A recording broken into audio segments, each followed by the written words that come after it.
hand pressed against Heather's lower back. He was already laughing at something she said. His head was tilted toward her blonde hair, his expensive watch catching the bright chandelier light above them. He didn't see me at first, but I saw him. I stood near the marble reception desk in my tailored navy suit, the one I bought specifically for this moment. My heels clicked against the polished floor as I took 3 steps forward, positioning myself directly in his line of sight. The hotel manager stood to my right, tablet in hand, waiting for my signal. 2 security guards flanked the entrance behind Derek, though he didn't know they were there for him. The lobby buzzed with afternoon activity. Guests checking in, bellhops moving luggage, the soft piano music floating from the restaurant entrance. Everything was perfect. Everything was ready. 6 months of planning had led to this single moment, and I wanted to savor every second of it. Derek's eyes swept the lobby in that casual way people do when they enter expensive places, taking in the luxury they think they deserve. His gaze passed over me once, then snapped back. I watched his face change in real time. First confusion, then recognition, then something that looked like his soul leaving his body. He stopped walking so abruptly that Heather stumbled in her red stilettos, grabbing his arm to steady herself. She looked up at him, confused, then followed his frozen stare to where I stood. "Derek," I said, my voice carrying across the marble expanse. "Welcome to my hotel." His mouth opened, closed, opened again. No sound came out. His hand dropped from Heather's back as if she had suddenly caught fire. The color drained from his face, leaving him gray under his expensive tan. "Simone?" he finally managed, my name coming out like a question, like he couldn't believe I was real. "Surprised?" I took another step toward them, my heels echoing. "You should be. You've been bringing her here for 6 months, and not once did you think to ask who bought the property last year." Heather's eyes went wide. She looked between me and Derek, her red lips parting in shock. To her credit, she figured it out faster than he did. She took a small step away from him, her designer purse clutched against her chest like a shield. "This is impossible," Derek said, his voice finally working but sounding strangled. "You can't. How did you? How did I afford it?" I smiled, but there was no warmth in it. "That's what you're wondering, isn't it? How your wife, the woman you thought had no money of her own, bought a 5-star hotel in the city's most exclusive district." The hotel manager stepped forward, right on cue. "Mrs. Brooks, shall I show you the reservation details for Mr. Brooks and his guest?" I nodded.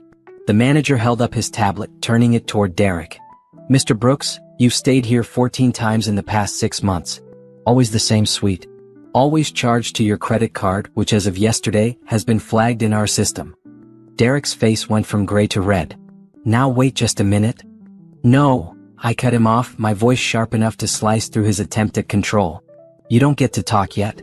You don't get to explain or make excuses or try to charm your way out of this.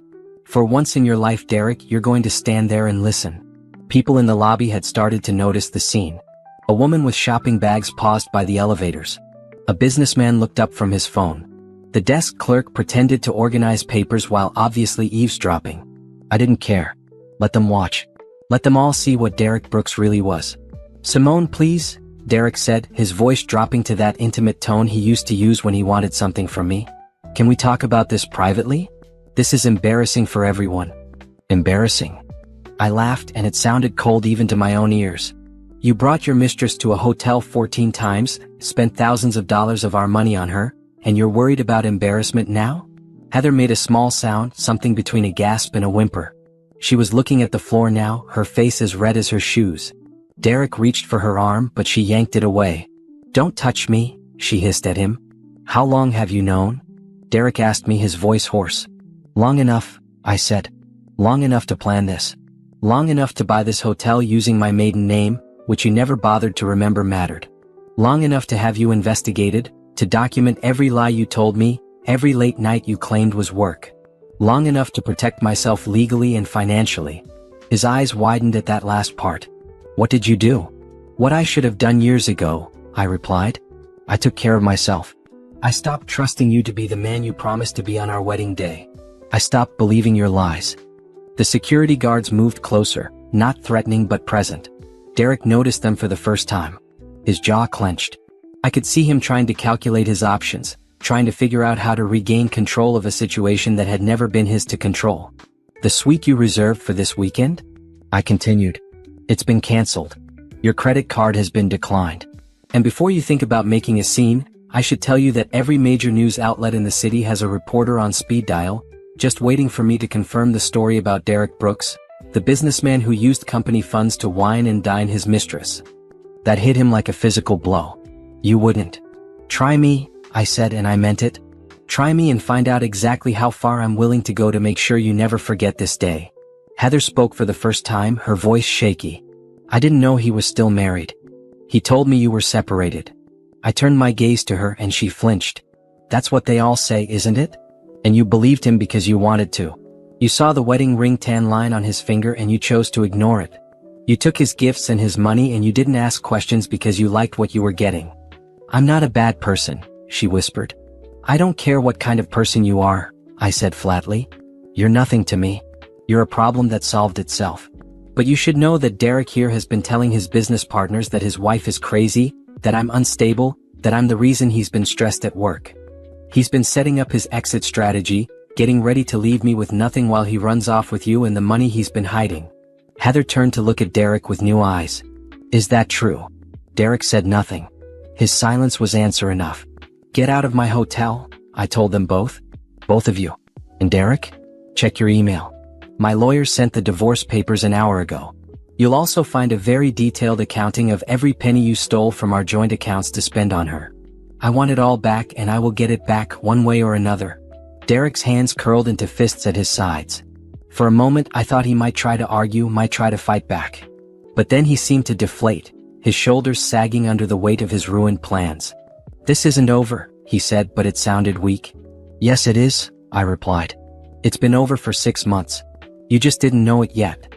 I turned my back on them, a dismissal more powerful than any words. I heard Heather's heels clicking rapidly toward the exit, heard Derek's slower footsteps following. The revolving door spun and they were gone.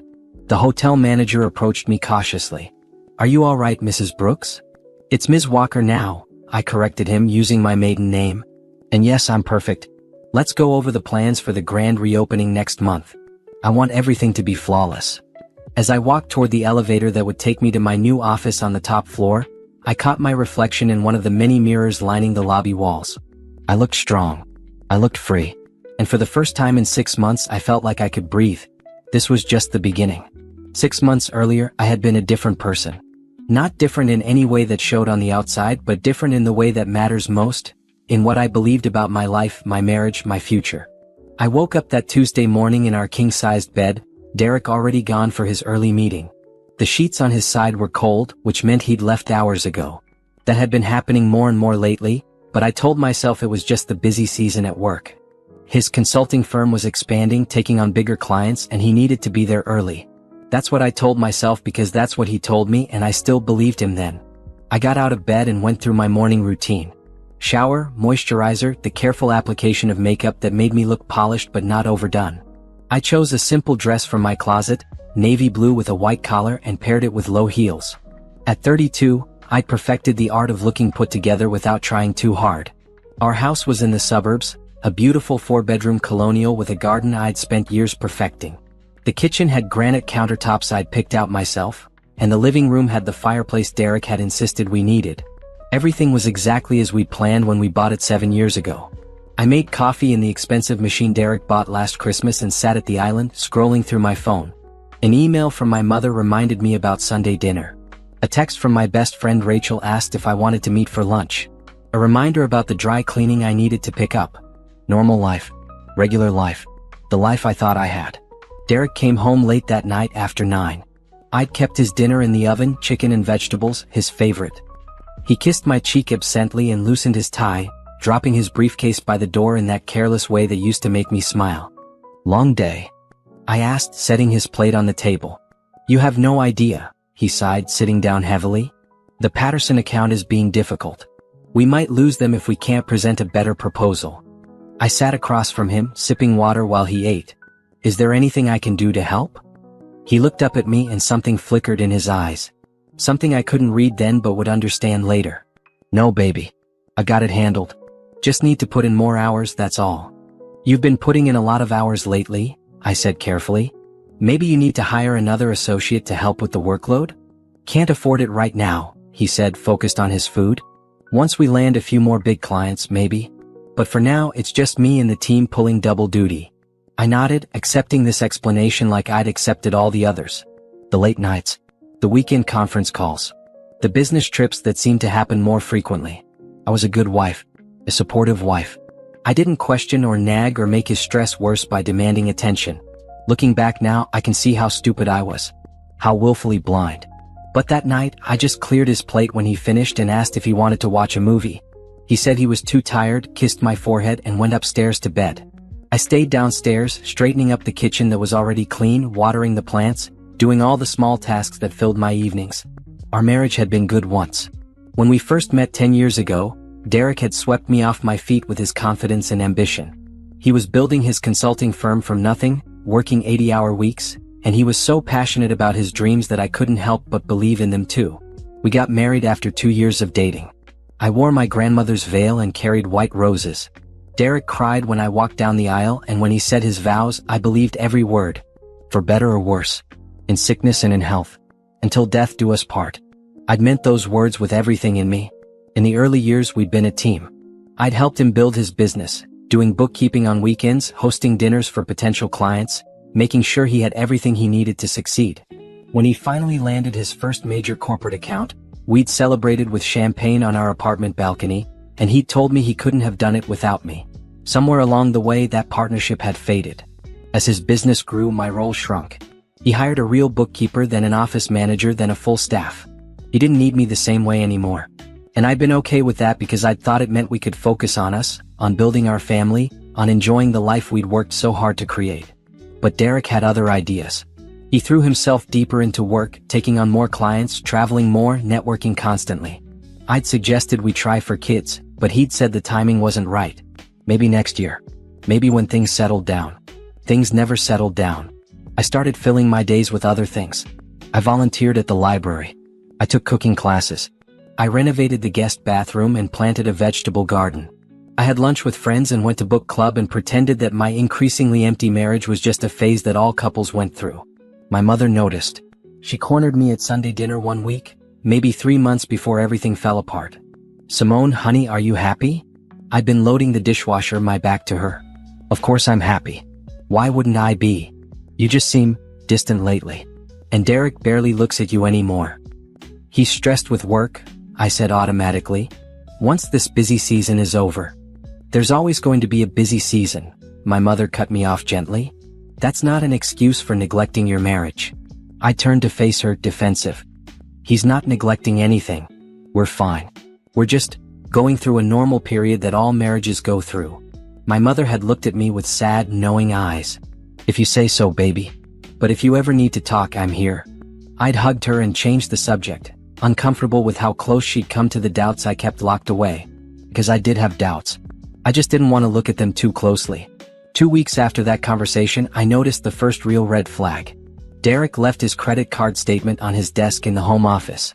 Usually, he was careful about keeping his financial documents in order, but he'd been rushing that morning and forgot it. I hadn't been snooping, I was just putting a package delivery on his desk when I saw it. At first, I was just going to leave it. But something made me look. Maybe intuition.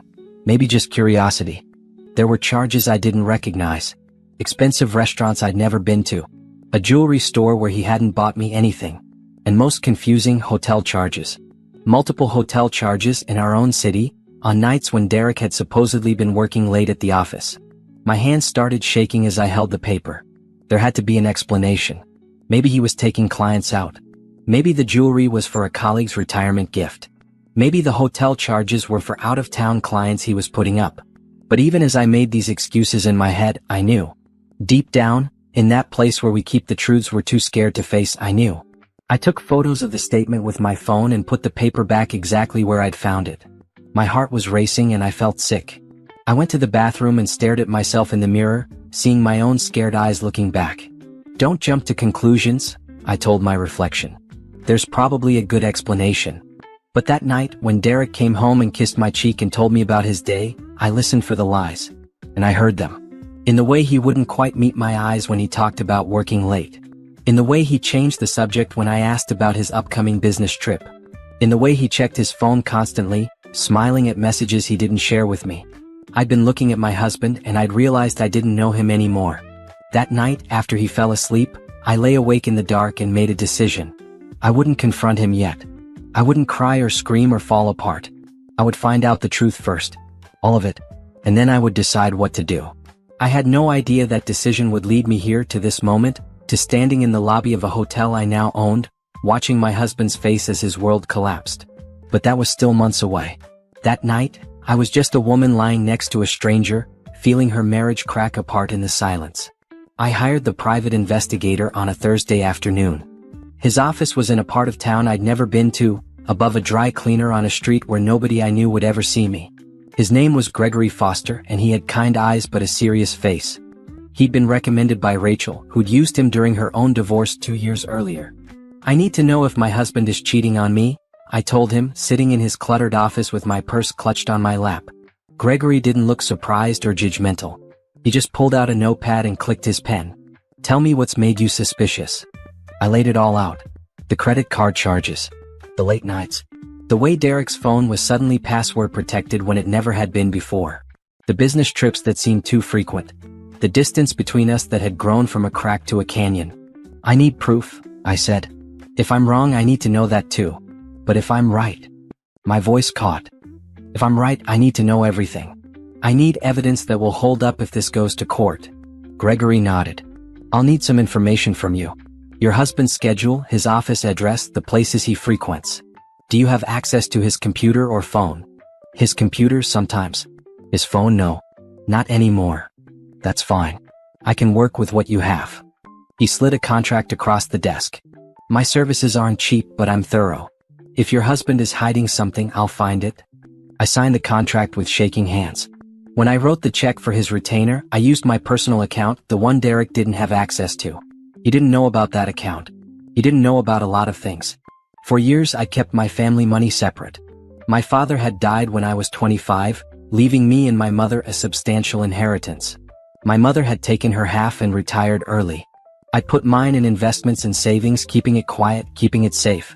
Derek and I had a prenuptial agreement. He'd insisted on it, actually wanting to protect his business. But that prenup also protected my inheritance. He had no claim to it and I'd made sure it stayed that way. I'd been raised by a mother who'd watched her own mother lose everything in a divorce. "Always keep something of your own," she told me. "I don't care how much you love him. Keep your own money, your own bank account, your own credit card. You never know what might happen." At the time, I thought she was being paranoid. Now I was grateful for her paranoia. Gregory called me 3 days later. "I have something. Can you come to the office?" I made an excuse to Derek about meeting Rachel for lunch and drove to Gregory's office with my heart in my throat. He met me at the door and led me inside, his expression carefully neutral. "I'm not going to lie to you, Mrs. Brooks. What I found isn't good." He opened a manila folder and spread photographs across his desk. My hand went to my mouth. There was Derek, clear as day, his arm around a blonde woman I didn't recognize. We're walking into a hotel, the Grand Sterling, ironically. The next photo showed them in a restaurant, holding hands across the table. Another showed them kissing in a parking garage. "Her name is Heather Patterson," Gregory said. "She's 26. She's been working as your husband's executive assistant for about 8 months. 8 months. My vision blurred with tears, but I blinked them back furiously. I wouldn't cry. Not yet. "There's more," Gregory continued. I tracked his credit card usage and cross-referenced it with her social media posts. They've been seeing each other at least twice a week, sometimes more. Always the same hotel. He checks in under his own name, pays with his credit card. "He's not even trying to hide it," I whispered. "A lot of them don't," Gregory said. "They think they're invincible. They think they won't get caught." I stared at the photos. Derek's face in those pictures looked happy. He was smiling in a way he hadn't smiled at me in years. And this girl, Heather, she was looking at him like he hung the moon. "I need more," I said. "I need dates, times, everything. I need a complete record." "I can do that," Gregory said. "But Mrs. Brooks, I have to ask, what are you planning to do with this information?" I looked up at him and I felt something shift inside me. The hurt was there, sharp and aching, but beneath it was something else. Something cold and clear and determined. "I'm going to make sure he regrets every lie he ever told me," I said. Gregory studied me for a moment, then nodded. "I'll get you everything you need." Over the next 3 weeks, Gregory compiled a file that was both devastating and comprehensive. Photos, dates, receipts, witness statements from hotel staff, even records of gifts Derek had charged to our joint credit card and given to Heather. I read through it all, sitting at my kitchen table while Derek was at work, probably with her. Each piece of evidence was a knife to the heart, but I didn't let myself fall apart. Not yet. I had work to do. I called my lawyer, the one who'd handled my father's estate. Her name was Patricia Chin, and she was known for being brilliant and ruthless in divorce cases. When I walked into her office with Gregory's file, she took one look at my face and poured me a glass of water. "Tell me everything," she said. I did. I laid out the affair, the evidence, the financial situation. I explained about my separate inheritance and the prenup. Patricia took notes, asked questions, and nodded along. "Here's what I need to know," she said when I finished.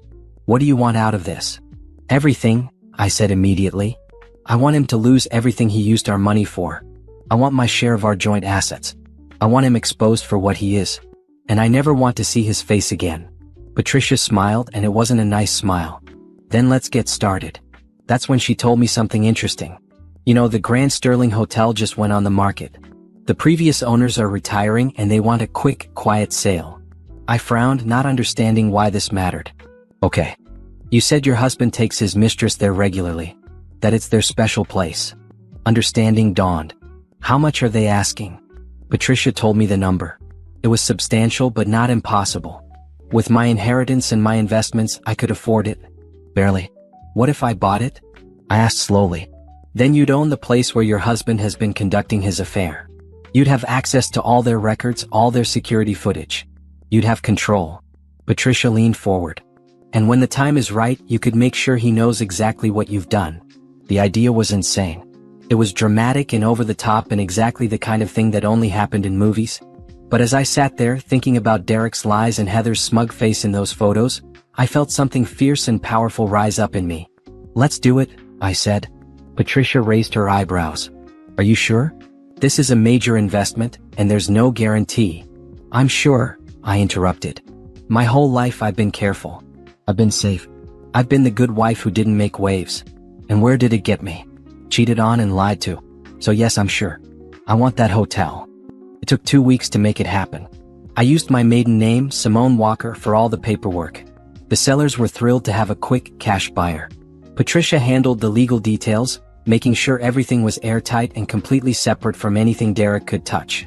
When the keys were handed to me in Patricia's office, I held them in my palm and felt their weight. These keys represented more than just property. They represented my future, my freedom, my revenge. "Now what?" Patricia asked. "Now we wait," I said. "We gather more evidence, we make sure everything is documented. And when the time is right, we spring the trap." I went home that night and made dinner like always. Derek came home late like always. He kissed my cheek and complained about his day, and I smiled and nodded and pretended I didn't know that he'd spent his lunch hour in room 312 of my hotel with his assistant. I played the role of the oblivious wife perfectly. Because I'd learned something important over those weeks of investigation and planning. I'd learned that I was stronger than I thought. I'd learned that I could smile while my heart was breaking. I'd learned that I could be strategic and patient when I needed to be. Derek had underestimated me. He'd thought I was just the supportive wife, the woman who existed to make his life easier. He'd forgotten that I had my own mind, my own resources, my own power. He was about to remember. My Aunt Caroline died on a Tuesday in March. I hadn't seen her in 5 years. She was my father's older sister, a woman who'd never married, never had children, and had spent her life building a real estate empire that spanned 3 states. She was eccentric and brilliant and intimidating, and when I was growing up, I'd been both fascinated by her and terrified of her. After my father died, Aunt Caroline and I had grown apart. She didn't approve of Derek, said he had empty eyes and a hungry mouth, and I'd been too defensive of my marriage to listen. We'd exchanged Christmas cards and the occasional phone call, but nothing more.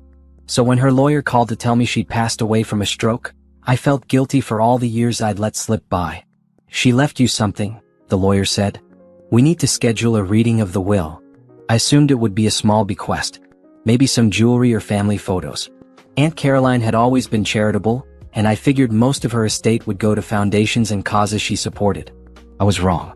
The lawyer's office was downtown, in one of those old buildings with marble floors and wood paneling. I sat in a leather chair across from his enormous desk, and he slid a folder toward me. Your aunt was very specific about this, he said. She wanted you to have full access to these assets immediately upon her death. No waiting period, no complications. She set it up years ago. I opened the folder and stared at the numbers. Then I blinked and stared again because surely I was reading it wrong. That can't be right, I said. It's correct, the lawyer assured me. Your aunt's estate is worth approximately $38 million. The bulk of it, $30 million, goes to you. The rest is divided between various charities. The room spun. $30 million? Yes. She was very clear that your husband was not to have any access to these funds. They're to be held in your name only, completely separate from any marital assets. She was quite adamant about that. I thought of Aunt Caroline's words at my wedding reception, pulling me aside in the hallway. If things ever go wrong, Simone, you call me. Don't be proud. Don't be stupid. You call me. I hadn't called her, but she protected me anyway. There are properties as well, the lawyer continued, sliding more papers across the desk. Commercial buildings, apartment complexes, some land holdings. She's left detailed instructions for management companies that currently handle them, but you'll have final say on everything. I couldn't speak. I just sat there, holding papers that represented more money than I'd ever imagined having. Ms. Walker, the lawyer said gently, using my maiden name, your aunt told me something when she set this up. She said you were smarter than you gave yourself credit for, and that one day you'd need these resources to save yourself. She wanted to make sure you had them when that day came. Tears burned my eyes. Aunt Caroline had known. Somehow she'd known. She also left you a letter, he said, handing me an envelope. I opened it with shaking hands. The handwriting was Aunt Caroline's, bold and decisive. Simone. If you're reading this, I'm gone, and I hope you're not too sad about it. I've lived exactly the life I wanted, and I have no regrets. I'm leaving you my fortune because you're my brother's daughter, and he would want you taken care of. But more than that, I'm leaving it to you because I know you'll need it. I saw the way your husband looked at you at your wedding, like you were a beautiful accessory instead of a person. I saw the way you dimmed yourself to make him shine. Don't waste your life being small for a small man, Simone. Use this money to be big. Be bold. Be the woman I know you can be. And if that husband of yours has betrayed you the way I suspect he will, use every penny of this fortune to make sure he never forgets what he lost.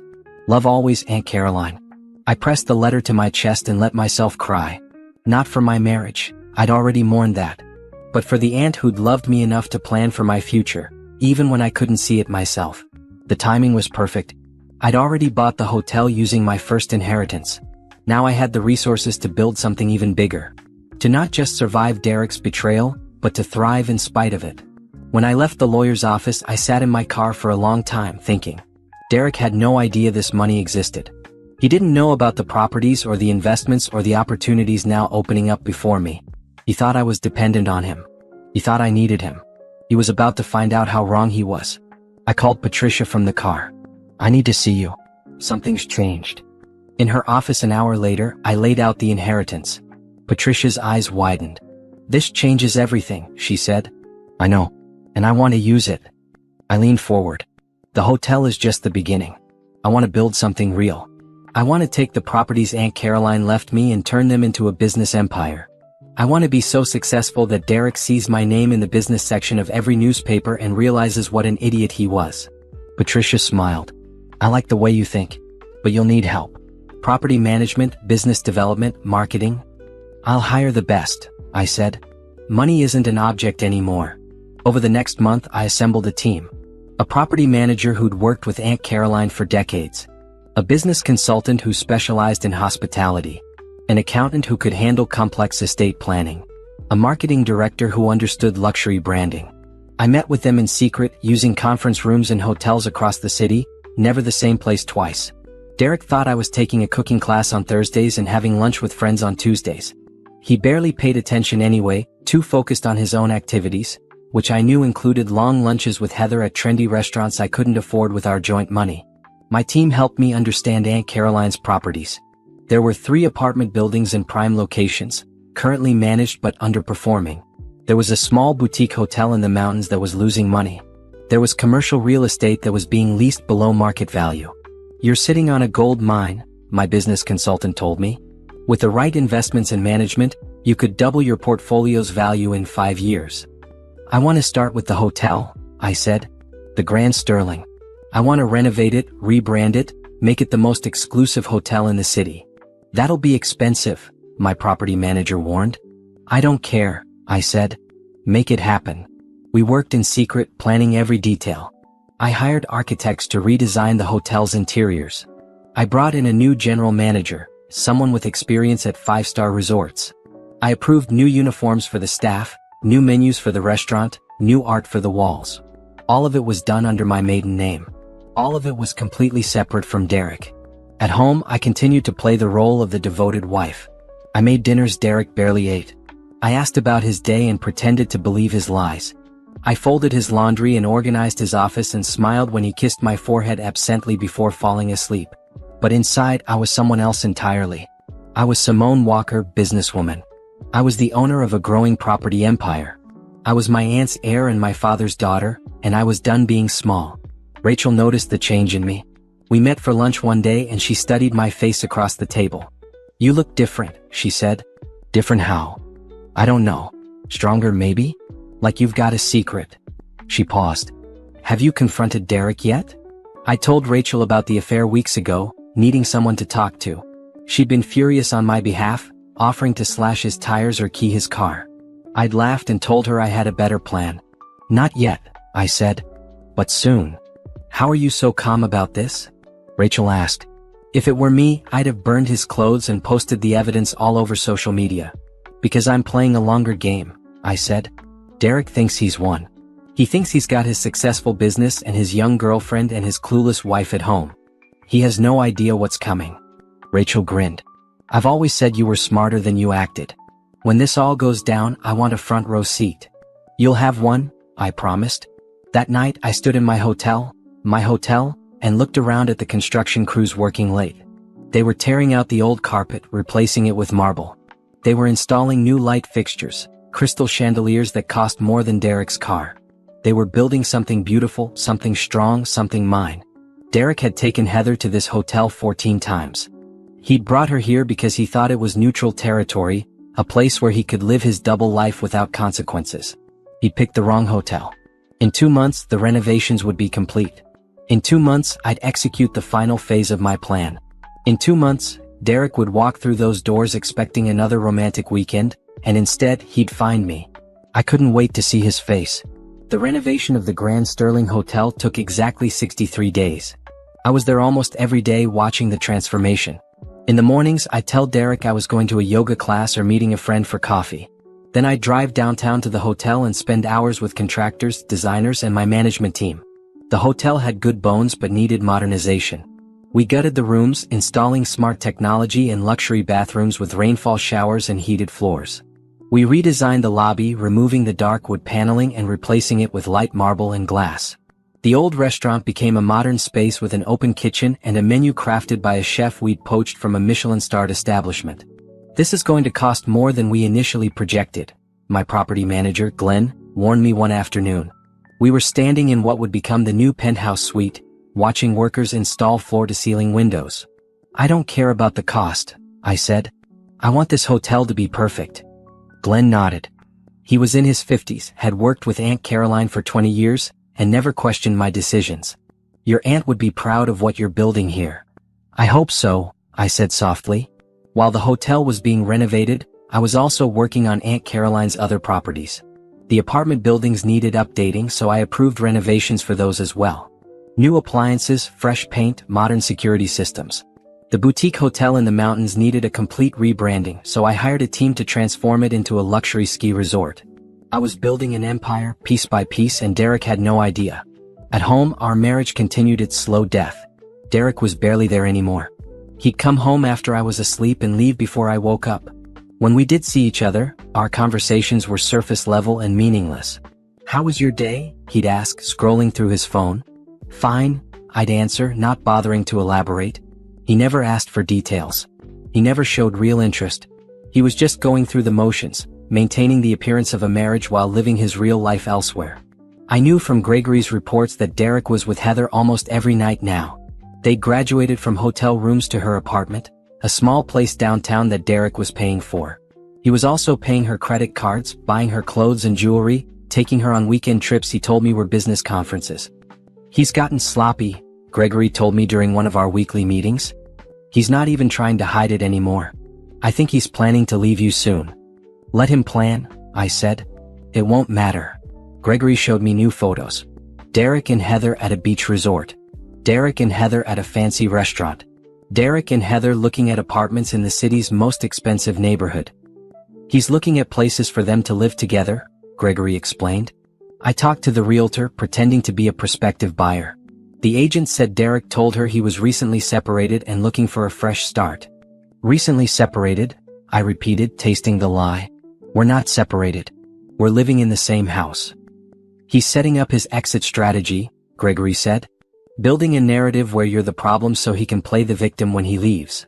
I'd expected this, but it still stung. Derek was rewriting our history, turning our marriage into something it never was, painting me as someone I wasn't. Does Heather know he's lying about being separated? I asked. Hard to say, Gregory said. Either she knows and doesn't care, or she's buying his story. Either way, she's complicit. I added this information to my growing file. Every lie, every betrayal, every dollar spent, I documented it all. Patricia was building the divorce case systematically. We have enough evidence for adultery which affects asset division. But I'm also investigating his business finances. I think there's more going on there. She was right. When my forensic accountant dug into Derek's company records, we found discrepancies. Money moving from business accounts to personal accounts. Expenses that didn't match up with company activities. Cash withdrawals that weren't documented. He's been embezzling from his own company, my accountant explained, showing me spreadsheets that made my head spin. He's hidden it well, but it's there. He's been taking money for years, probably to fund his lifestyle. Can we prove it? I asked. With time, yes. The paper trail exists.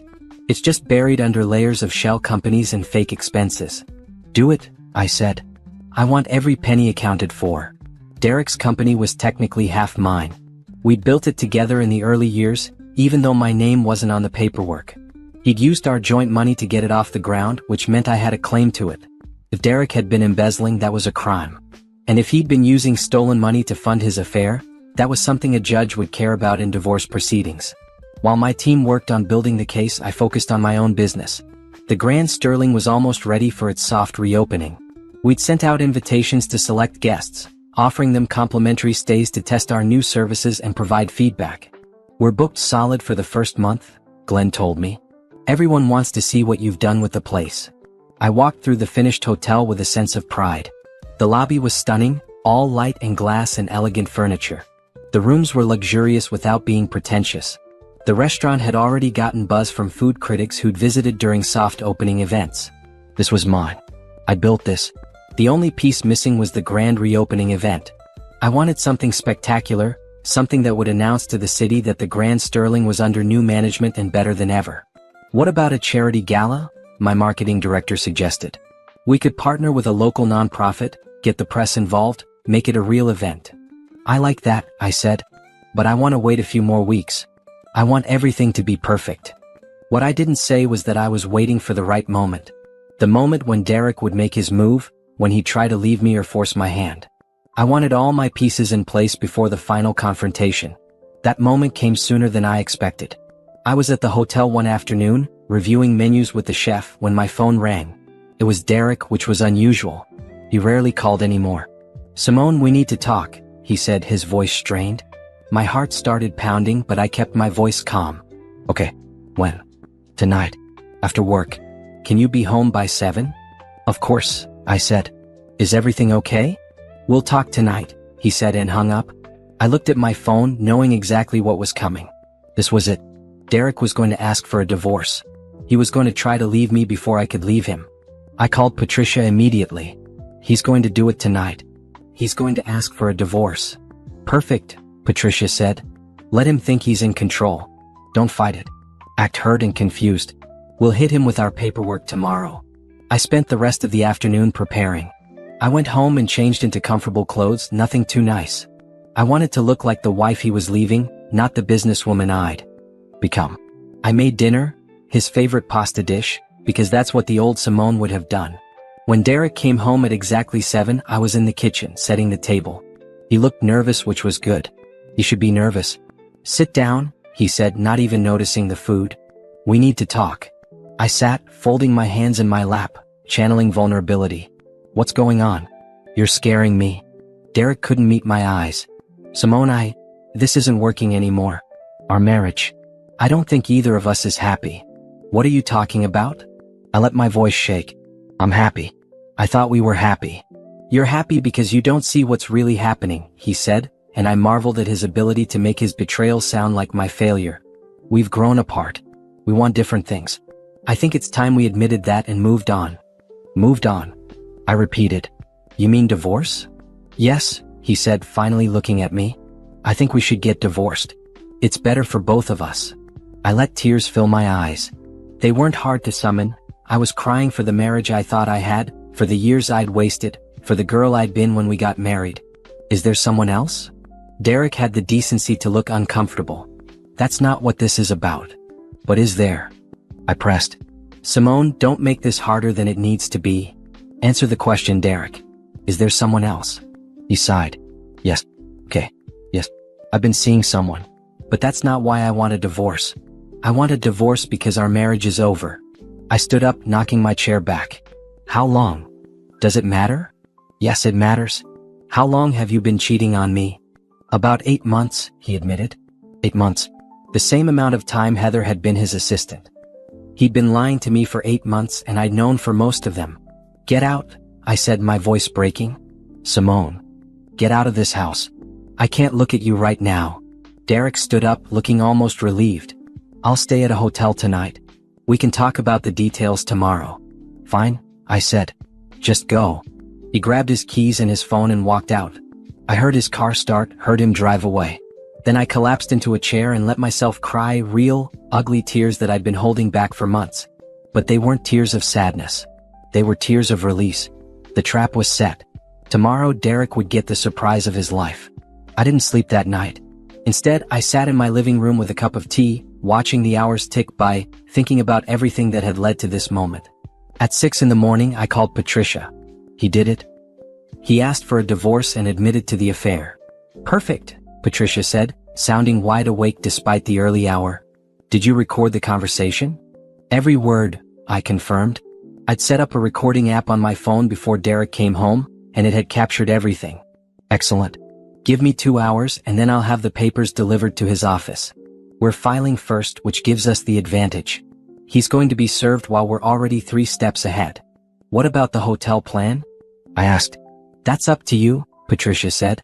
We can proceed with the divorce without the dramatic confrontation, or we can wait and give him the full experience of discovering what you've built. I thought about it for a moment. Part of me wanted to move forward immediately, wanted to end this marriage as quickly as possible. But another part of me, the part that had been lied to and betrayed for 8 months, wanted Derek to feel what I'd felt. Wanted him to experience the shock of discovering that nothing was as he thought. I want the confrontation, I said. I want him to know exactly what he lost. Then we'll time everything perfectly, Patricia said. Trust me. By 10 that morning, Derek had been served with divorce papers at his office. Gregory texted me a photo of the process server walking out of Derek's building. I imagined Derek's face as he opened the envelope as he realized I'd beaten him to it. My phone started ringing almost immediately. Derek's name flashed on the screen. I let it go to voicemail. He called again. And again. After the 5th call, I finally answered. What the hell, Simone? His voice was angry now, the guilt from last night completely gone. You had me served at my office? In front of everyone? You wanted a divorce, I said calmly. I'm giving you one. We were supposed to talk about this like adults. We did talk. You told me you've been cheating on me for 8 months. What else is there to discuss? The terms, he sputtered. The division of assets, the settlement. That's what lawyers are for, I said. Mine will be in touch with yours. You don't even have a lawyer, Derek said, and I could hear the smugness creeping back into his voice. You don't know anything about divorce law. You're going to need my help to navigate this. I almost laughed. I have a lawyer, Derek. A very good one. And I've had her for months. Silence. What? You're not the only one who can plan ahead, I said. Now if you'll excuse me, I have things to do. I hung up before he could respond and blocked his number. Any communication from this point forward would go through our lawyers. Patricia called 30 minutes later. His lawyer just contacted me. Derek is furious and wants to expedite everything. He's claiming you're being vindictive. I haven't even started being vindictive, I said. I love it, Patricia laughed. Okay, here's the timeline. We've filed for divorce citing adultery. We're demanding a full accounting of all marital assets and business finances. We're also putting a freeze on the joint accounts so he can't drain them. Can we do that? We can, and we did. He'll have access to his own earnings, but the joint money is locked down until the divorce is settled. And Simone? We found something interesting in his business accounts. My pulse quickened. What? He's been planning to liquidate some business assets. We think he was going to hide the money before divorcing you, which would have left you with nothing. But because we filed first, we caught him before he could do it. I closed my eyes, feeling sick. Derek hadn't just been unfaithful. He'd been planning to rob me. There's more, Patricia continued. The forensic accountant found the embezzlement trail. Derek has been stealing from his own company for at least 3 years. We're talking hundreds of thousands of dollars. What do we do with that information? We can turn it over to the authorities, but that might complicate the divorce. Or we can use it as leverage to get you everything you deserve in the settlement. Your choice. I thought about it. Let's use it as leverage for now. But I want the option to go to the authorities if he doesn't cooperate. Done? Patricia said. Now about your hotel plan. When do you want to execute it? I checked my calendar. The hotel's grand reopening was scheduled for 2 weeks from now. I want to do it before the grand reopening. I want to give him just enough time to think he's getting away with everything, and then I want to pull the rug out. Devious, Patricia approved. I'll help you coordinate the timing. Over the next week, Derek tried everything to contact me. He called from different numbers. He showed up at the house, but I wouldn't answer the door. He sent emails that ranged from apologetic to angry to pleading. I ignored them all. Meanwhile, my team was putting the finishing touches on the hotel. The staff had been trained, the systems were tested, and everything was ready. We did a final walkthrough, and I stood in the lobby with Glenn, looking around at what we'd created. This is incredible, Glenn said. You should be proud. I am, I said. But it's not finished yet. I'd asked Gregory to find out Derek's plans. He reported back that Derek had made a reservation at the Grand Sterling for the following weekend, under his own name. He'd booked the penthouse suite, the most expensive room in the hotel. He's taking Heather, Gregory said. Probably to celebrate the divorce and their new life together. Perfect, I said. That's exactly what I was hoping for. I coordinated with Patricia and Glenn. We would let Derek check in normally. We would let him think everything was fine. And then, at exactly the right moment, I would appear. The hotel staff was briefed on what was going to happen. Some of them remembered Derek from his previous visits and were eager to participate. They'd seen him bring different women to the hotel over the years and had never liked him. We've got your back, Ms. Walker, the head concierge told me. This is going to be beautiful. The night before Derek's arrival, I barely slept. I was nervous and excited and terrified all at once. This was it. The moment I'd been planning for months. The moment when Derek would finally understand what he'd lost. I spent hours choosing my outfit. I wanted to look powerful, successful, and completely unbothered. I settled on a navy blue suit with a white silk blouse and my favorite heels. I had my hair done at a salon, styled in a sleek bun. I kept my makeup simple but polished. When I looked in the mirror the morning of the confrontation, I saw a woman I barely recognized. Gone was the uncertain housewife who'd made dinner for a husband who didn't appreciate her. In her place was someone stronger, someone who'd built an empire while her marriage crumbled. I arrived at the hotel 3 hours before Derek's reservation time. I wanted to be there, in my office on the top floor when he checked in. I wanted to watch him on the security cameras, see him laugh with Heather, watch him think he was getting away with everything. Glenn came to my office with coffee and a knowing smile. Big day. Biggest day, I agreed. At exactly 3 o'clock, Derek's car pulled up to the hotel entrance. I watched on the security feed as the valet opened his door, as Heather stepped out of the passenger side in a dress that was too tight and heels that were too high. They walked into the lobby hand in hand. Derek was smiling, saying something that made Heather laugh. They looked happy. They looked like a couple in love without a care in the world. The desk clerk checked them in smoothly, handed them key cards, and directed them to the elevators. They didn't notice the security guards positioned carefully around the lobby. They didn't notice the cameras tracking their every move. They didn't notice me watching from above. I gave them an hour to settle into their room. I wanted them comfortable, relaxed, thinking they had the whole weekend ahead of them. Then I called Glenn. It's time, I said. Glenn smiled. Let's go introduce you to your guests. We took the elevator down to the lobby. My heart was pounding but my hands were steady. This was my hotel. This was my moment. And Derek was about to get the shock of his life. The elevator doors opened and I stepped out into the lobby I'd rebuilt from the ground up. The staff straightened, ready for the show. I took my position near the reception desk, exactly where I'd be visible the moment Derek and Heather came downstairs. Glenn sent a message to their room through the hotel system. Complimentary champagne service available in the lobby lounge. Please join us for a welcome toast. I watched the elevator indicator. Floor 12. Floor 11. Floor 10. They were coming. The elevator doors opened and there they were. Derek in casual slacks and a polo shirt. Heather in that ridiculous dress, clinging to his arm. They stepped into the lobby looking around for the champagne service. And then Derek saw me. I watched his face change exactly as I'd imagined it would. The smile dropped. The color drained.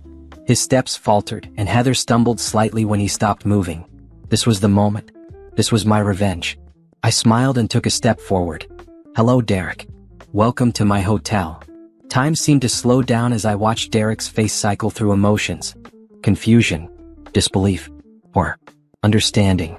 His mouth opened and closed like a fish out of water, no sound coming out.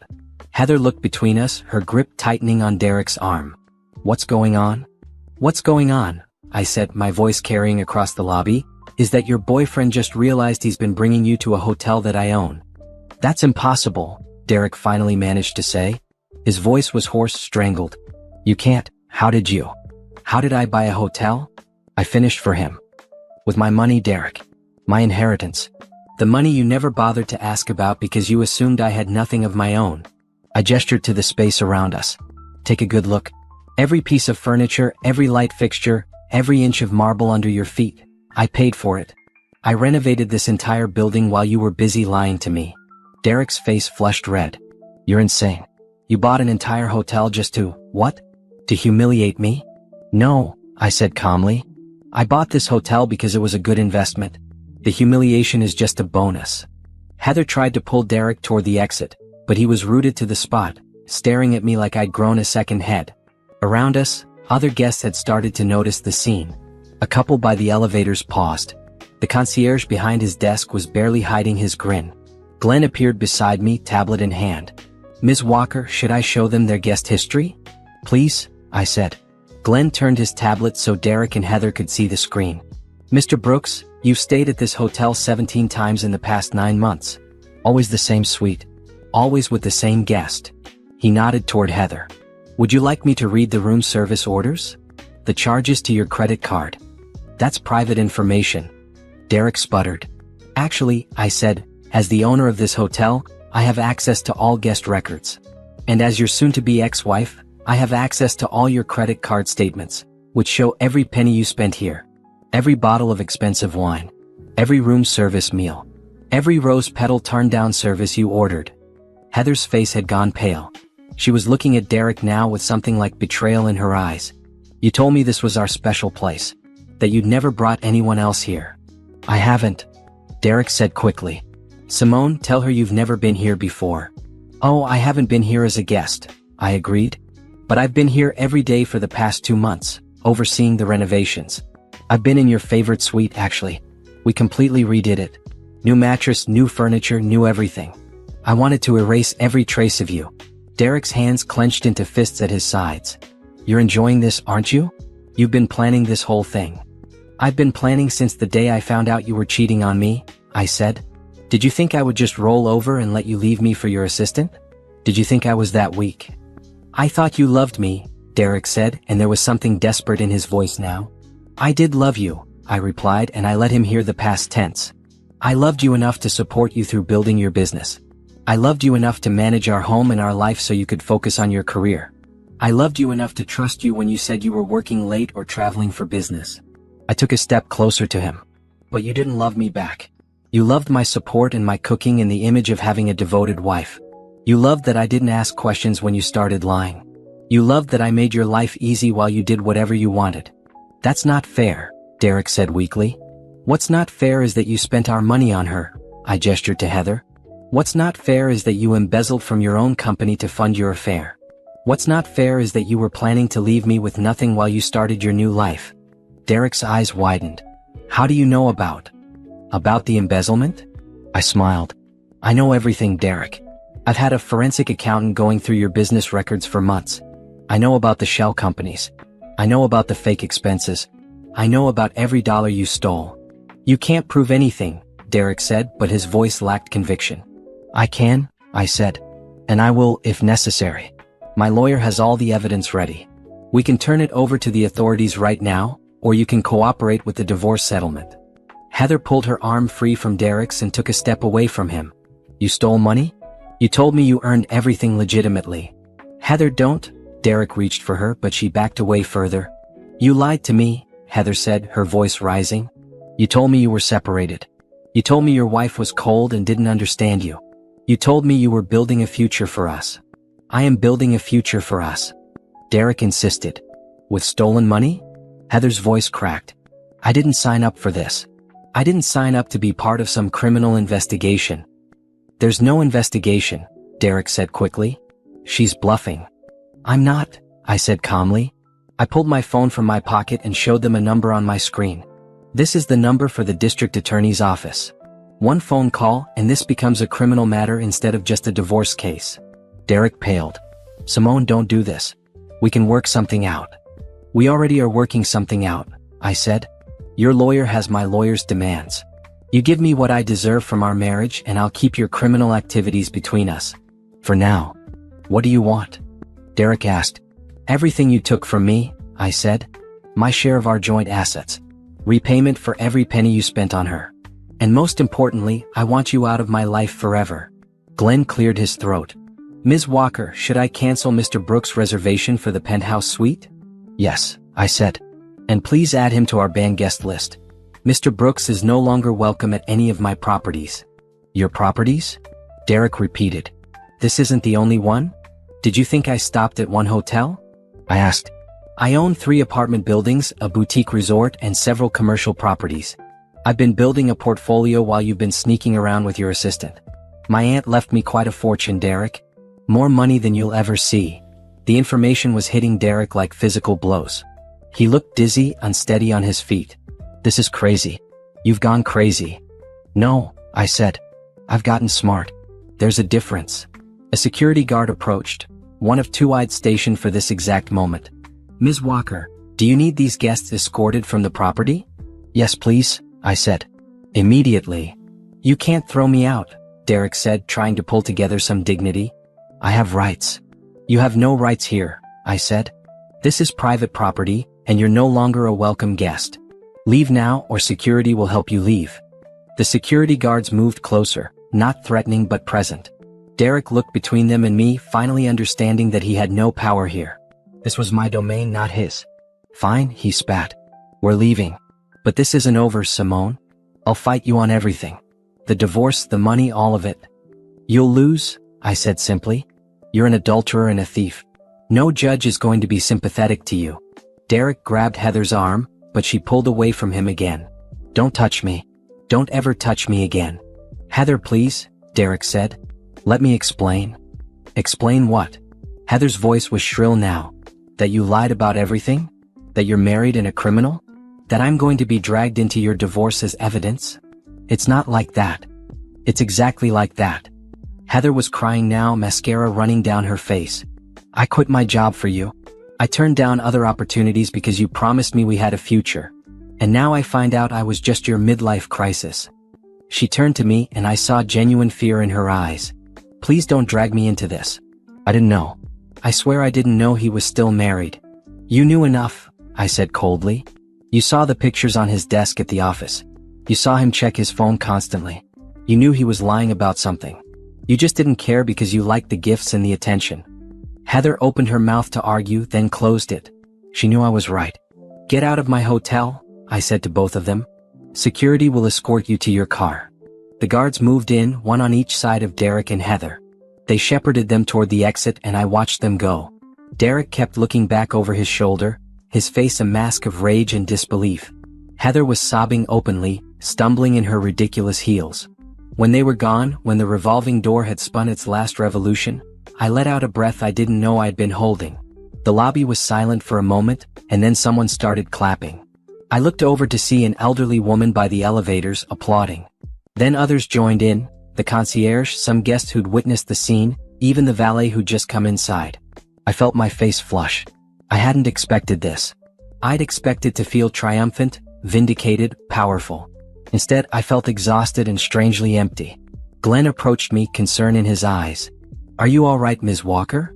"I don't know," I admitted. "Ask me tomorrow." I went upstairs to my office and closed the door.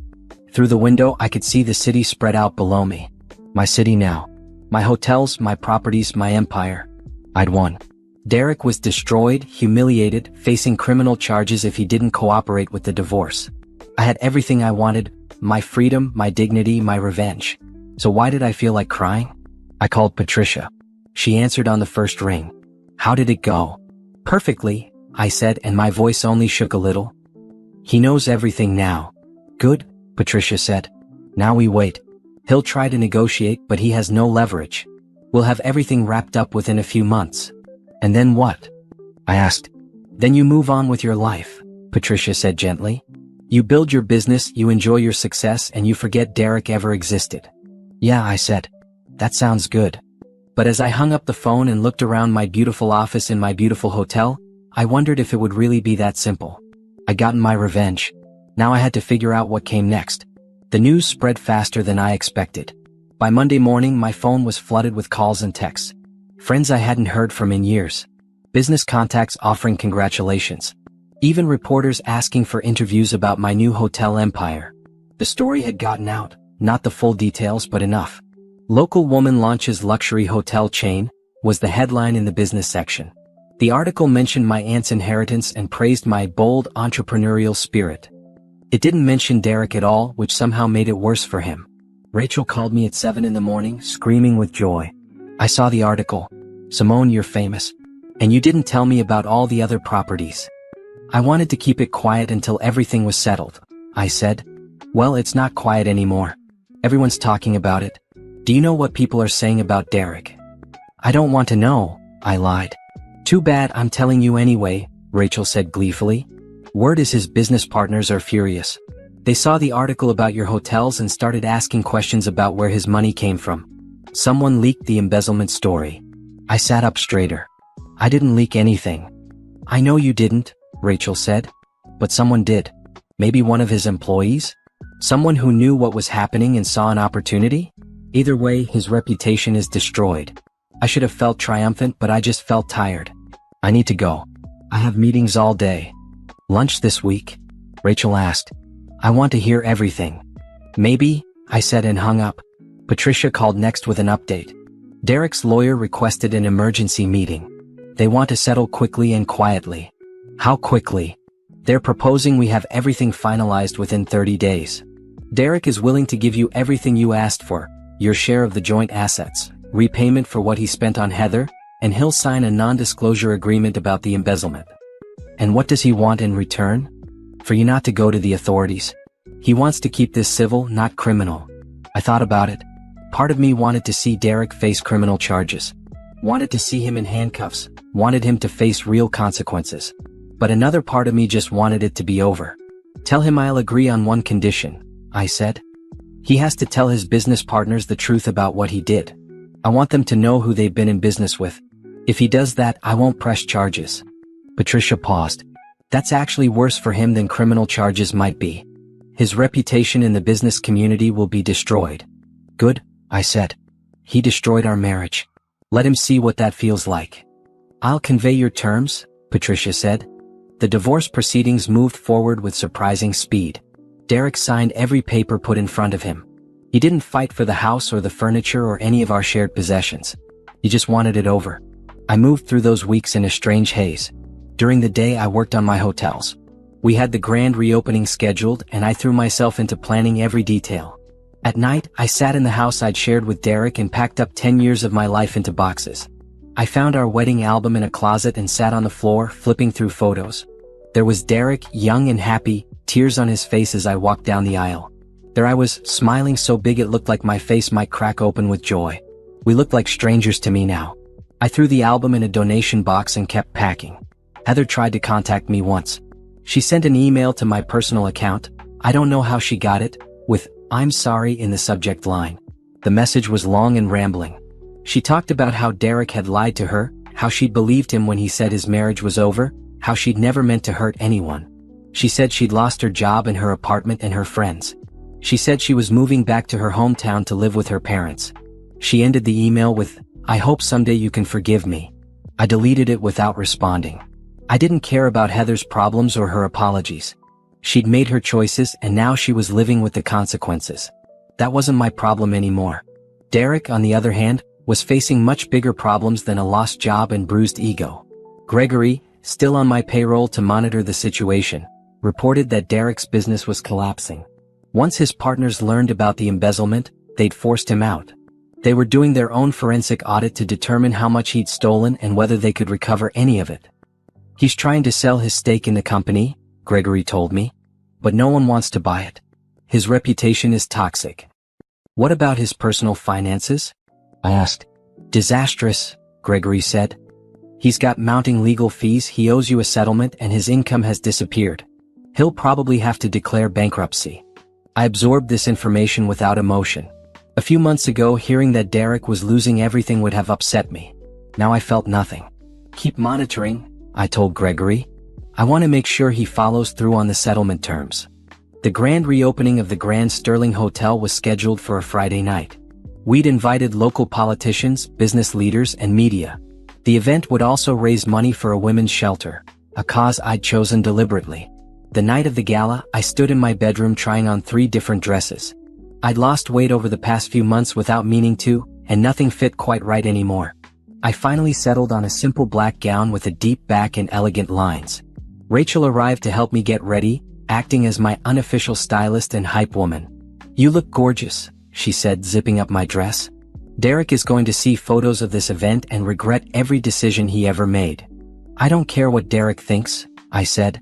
"Yes, you do," Rachel said gently. "And that's okay. You can be over him and still want him to know what he lost." Maybe she was right. Maybe part of me did want Derek to see me succeed. Wanted him to see me happy and thriving without him. Wanted him to realize that I'd never needed him as much as he'd needed me. The gala was perfect. The hotel looked stunning, all lit up and sparkling. Guests filled the lobby and restaurant, drinking champagne and admiring the renovations. Local reporters took photos and conducted interviews. I posed for pictures with the mayor and gave a speech about empowering women to take control of their financial futures. "My aunt taught me that a woman should always have her own resources," I told the crowd. "She taught me to be independent, to be smart with money, and to never rely on anyone else for my security.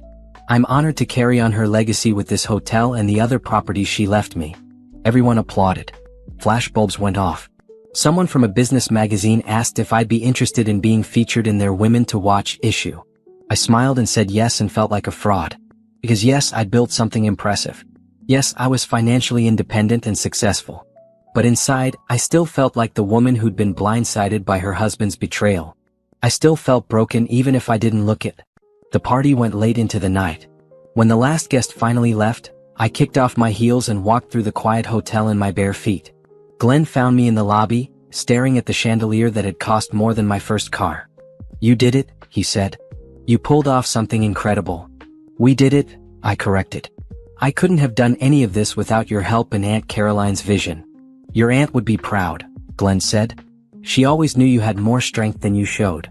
"I wish she could see this," I said softly. "She can," Glenn said. "Wherever she is, she can see what you've built." I went home that night, to my new home, a penthouse apartment I'd bought downtown, and sat on my balcony looking at the city lights. The divorce would be final next week. The hotel was a success. My business was growing. By all external measures, I should be happy. But I felt hollowed out, like someone had scooped out everything I used to be and left only a shell behind. My phone buzzed with a text from Rachel. "You were amazing tonight. I'm so proud of you." I smiled and texted back, "Thanks for being there." But after I sent it, I sat in the dark and cried. Not for Derek, not for my marriage, but for the girl I used to be. The one who'd believed in fairy tales and happy endings. The one who'd thought love was enough. That girl was gone and I was still figuring out who I was without her. 3 months after the grand reopening, I stood in the conference room of my corporate office, looking at expansion plans spread across the table. "We have offers from 3 different cities," my business manager explained, pointing to marked locations on a map. "Boston wants a grand sterling. So does Chicago. And we have investors in Miami interested in partnering on a resort property." "What's the timeline?" I asked. "If we move fast, we could break ground on at least 2 properties by next quarter." I studied the proposals, feeling that familiar mix of excitement and anxiety. My business was growing faster than I'd anticipated. The success of the Grand Sterling had attracted attention from investors and property owners across the country. Everyone wanted to partner with me to be part of the story of the woman who turned personal tragedy into business empire. The story they didn't see was the one I lived every day, waking up alone, working until I was too exhausted to think, filling every minute of my day so I didn't have time to feel the emptiness. "Let's start with Boston," I decided. "I want to fly out next week and see the properties in person." After the meeting, I returned to my private office and collapsed into my chair. My assistant brought me coffee and a stack of messages. One caught my eye, an email from Derek's lawyer. I opened it reluctantly. The divorce had been finalized 2 months ago. Derek had signed over everything he owed me and disappeared from my life. I hadn't heard from him since. The email was brief. "Mr. Brooks is requesting a meeting with you. He has something he'd like to discuss in person. Please advise if you're willing to meet." I deleted it immediately. There was nothing Derek could say that I wanted to hear. That chapter of my life was closed. But the email bothered me all day. What did Derek want? Was he trying to renegotiate the settlement? Was he planning to beg for mercy on the embezzlement charges I hadn't filed? Or did he want something worse? Forgiveness, closure, a chance to explain himself? I called Patricia that evening. "Derek's asking for a meeting." "Absolutely not," Patricia said immediately. "You don't owe him anything, least of all your time." "I know," I said. "But I'm curious. What could he possibly want? Does it matter? Simone, you've moved on. You've built an incredible business. Don't let him back in even for a conversation." She was right. I knew she was right. But the request nagged at me. That weekend, Rachel convinced me to go out. A real night out, not a business dinner or networking event. Just drinks with friends, no agenda. We ended up at a rooftop bar downtown, surrounded by other women from our old book club. They'd all heard about my divorce and my business success, and they spent the first hour asking questions. "How did you do it?" one asked. "How did you go from housewife to hotel mogul in less than a year?" "I had help," I said. "And a really good lawyer." "And guts," Rachel added. "Most people wouldn't have had the courage to do what Simone did. She could have just divorced Derek quietly and taken her settlement. Instead, she built an empire." "I'm not trying to build an empire," I protested. "I'm just trying to take care of myself." "That's how empires start," another friend said, raising her glass. To Simone, the woman who turned heartbreak into a hospitality dynasty. We all drank, and I felt the warmth of friendship, of being surrounded by people who genuinely cared about me. For the first time in months, I felt something close to happy. As the night wore on and the drinks flowed, the conversation turned more personal. "Are you dating anyone?" someone asked. "No," I said quickly. "I'm not ready for that. It's been almost a year since Derek." "I know how long it's been," I cut her off. "But I'm not interested in dating right now. I'm focused on my business." "You can't hide behind work forever," Rachel said gently. "I'm not hiding. I'm just not interested." But that was a lie. The truth was more complicated. I was scared. Scared of trusting someone again. Scared of being vulnerable. Scared of repeating the same mistakes. I'd built walls around myself high and thick, and I had no interest in tearing them down. A few weeks later, I flew to Boston to look at properties. My team had arranged tours of 3 potential hotel sites, and I spent 2 days walking through empty buildings, imagining what they could become. On the last day, I was standing in what would be the lobby of a converted historic building when my phone rang. A known number. I almost didn't answer, but something made me pick up. "Ms. Walker? This is County General Hospital. We have a patient here who listed you as an emergency contact. Derek Brooks." My blood ran cold. "What happened?" "He was in a car accident. He's stable, but he's asking to see you." I should have hung up. I should have said I wasn't coming. But instead, I heard myself say, "I'll be there as soon as I can." I flew home that afternoon and went straight to the hospital. I told myself I was going out of obligation, nothing more. We'd been married for 10 years. Just because the marriage ended badly didn't mean I wanted him dead. The hospital was cold and sterile, smelling of disinfectant and sadness. A nurse directed me to Derek's room. I stood outside for a full minute, gathering my courage before pushing open the door. Derek was in the bed, banged up but awake. He had a cast on one leg and bandages on his arm. When he saw me, something flickered in his eyes. Relief, maybe, or surprise. "You came," he said, his voice hoarse. "The hospital called," I said, staying by the door. "What happened?" "Car accident. Some guy ran a red light." Derek gestured weakly at his injuries. "Could have been worse." "I'm glad you're okay," I said, and I meant it. I didn't love Derek anymore, but I didn't hate him enough to wish him physical harm. "I wasn't sure you'd come," Derek said. "After everything." "I almost didn't," I admitted. "Why did you list me as your emergency contact?" "We're divorced." "You're the only family I have," Derek said quietly. "My parents are dead, my brother and I don't talk, and Heather?" He trailed off. "What about Heather?" I asked, though I wasn't sure I wanted to know. "She left. Moved back to her hometown, wants nothing to do with me." Derek laughed bitterly. "Turns out when you lose your money and your reputation, the young girlfriend doesn't stick around." "I'm sorry," I said automatically, though I wasn't sure if I meant it.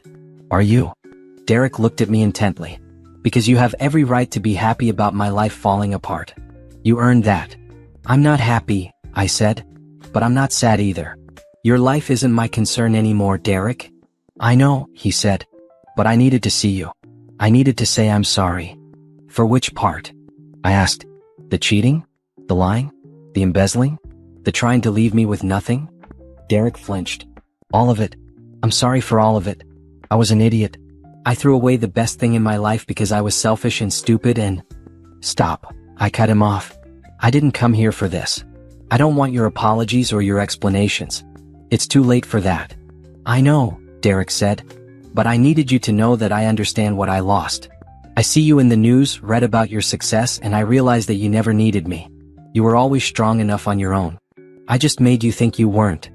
"You're right," I said. "I didn't need you. But I loved you, Derek. I really loved you. And you broke that." "I know," he whispered. "And I'll regret it for the rest of my life." I looked at him, really looked at him, for the first time since walking into the room. He looked smaller somehow, diminished. The confidence he used to carry was gone, replaced by something that looked like shame. "I hope you find a way to forgive yourself," I said. "Because I'm not going to forgive you. I'm not going to tell you it's okay or that I understand. What you did was wrong and you have to live with that." Derek nodded, tears in his eyes. "I know. I just wanted you to hear me say I'm sorry. Even if it doesn't change anything."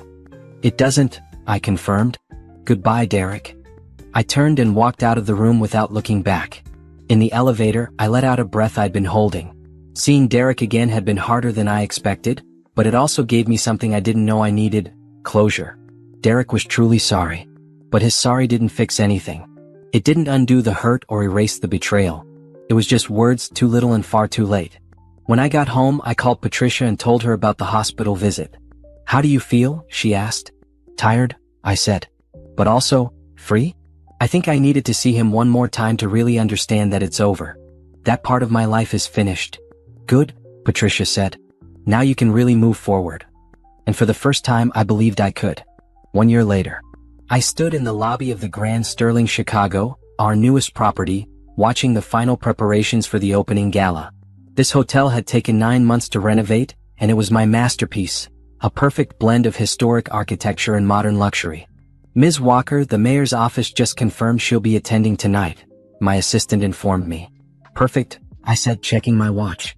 "And the caterers?" "All set up. The photographer is here. The string quartet is warming up." I nodded, satisfied.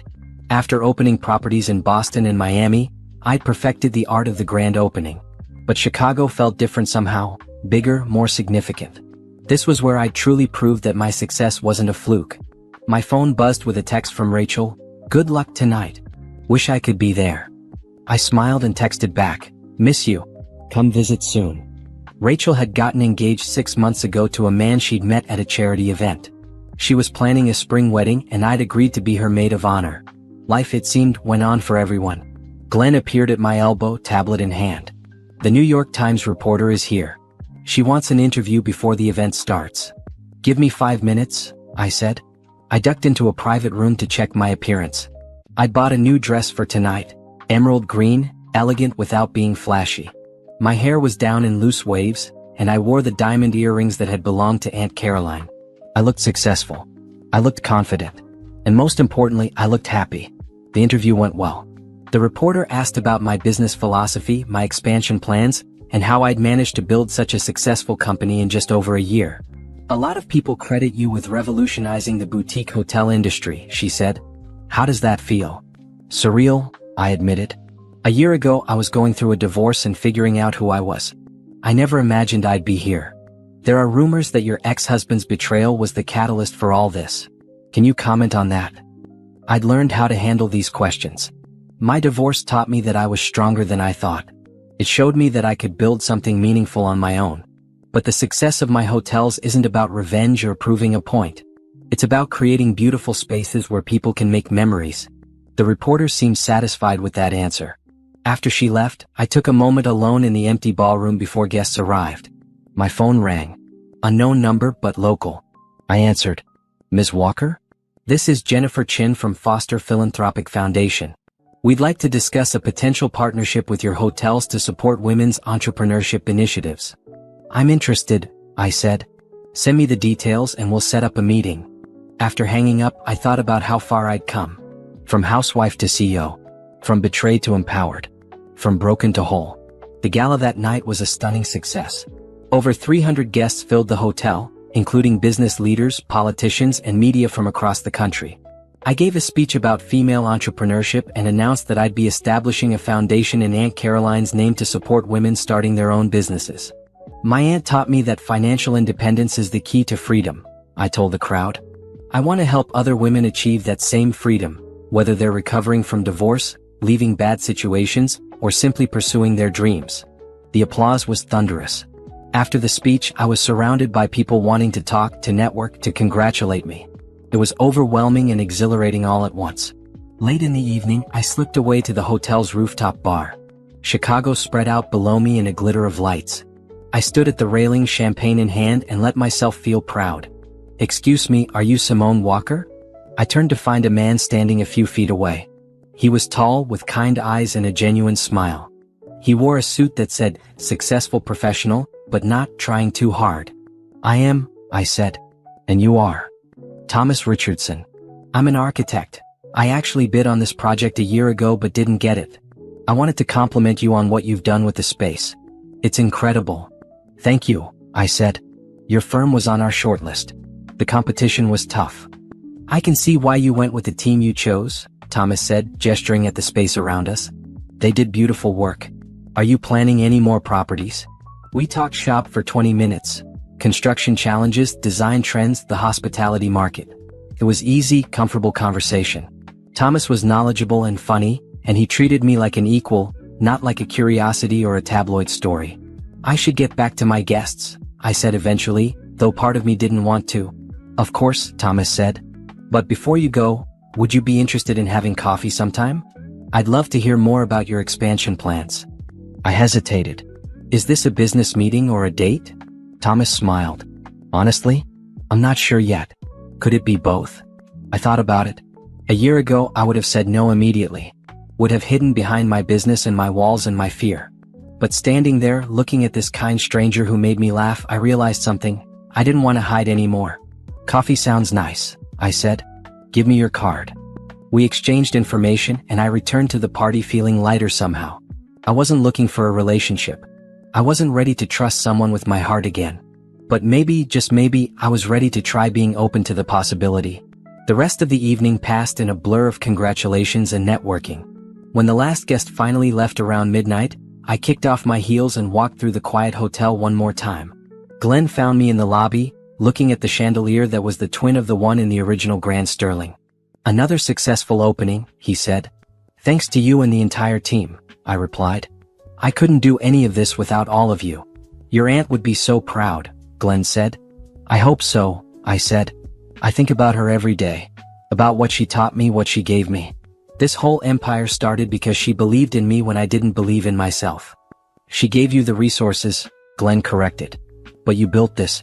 Every decision, every risk, every success, that's all you. That night, I returned to my penthouse and stood on my balcony, looking out at the city. Tomorrow, I'd fly back to oversee operations at the other properties. Next week, I had meetings with investors about a potential expansion to the West Coast. Next month, I'd break ground on my charitable foundation. My life was full, busy, successful. And for the first time in over a year, I felt something close to joy. My phone buzzed with a message from Thomas. "Thanks for the conversation tonight. Looking forward to that coffee." I smiled and texted back, "Me too." I wasn't the same woman I'd been when I discovered Derek's betrayal. I wasn't even the same woman who'd confronted him in that hotel lobby a year ago. I'd been forged in fire, shaped by pain and tempered by success. I was Simone Walker, founder and CEO of Walker Hospitality Group. I was a businesswoman, a philanthropist, and a survivor. I was someone who'd taken the worst moment of her life and turned it into something beautiful. Derek had thought he was the main character in our story, the successful businessman with the devoted wife. But it had never been his story. It was mine. And I'd written myself a happy ending.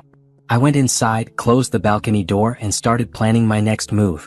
There were hotels to build, women to help, and a whole future to create. The past was behind me. The future was wide open.